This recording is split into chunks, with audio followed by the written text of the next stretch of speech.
Le noyer symbolise la mémoire du temps. Il peut vivre jusqu'à 300 ans. Il est celui qui conserve ce qui a été, le gardien de la tradition du passé. C'est un arbre protecteur.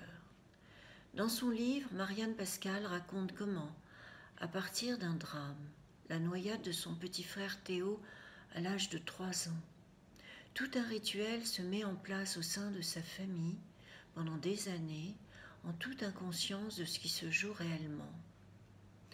Tel Dionysos qui métamorphosa jadis Caria en noyer, le père de l'auteur va se plonger avec une véritable frénésie dans la culture du noyer, en plantant sans cesse, les entretenant, fabriquant des meubles avec le bois, entraînant le reste de la famille à ramasser les noix, casser les noix, confectionner des tartes aux noix, jusqu'à ce que Marianne Pascal fasse enfin le lien entre le noyer, son frère, et le noyer, l'arbre.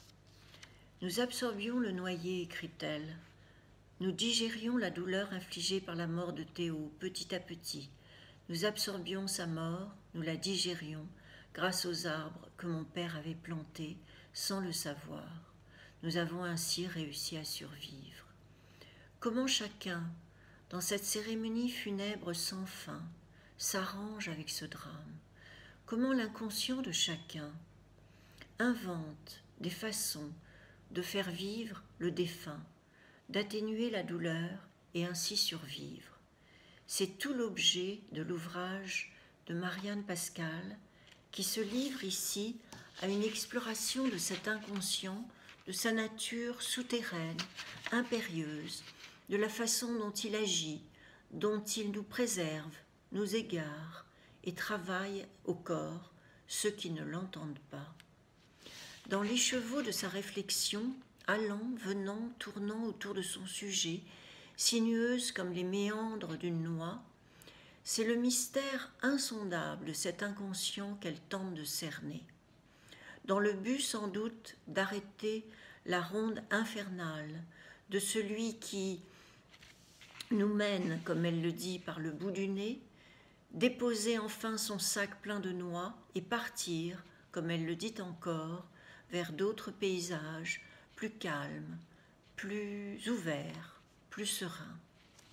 D'autres aventures, en somme, au cours desquelles être soi prendrait la forme d'une envolée semblable à celle de la fusée construite de ses mains et dont elle organise l'improbable décollage à la fin du livre.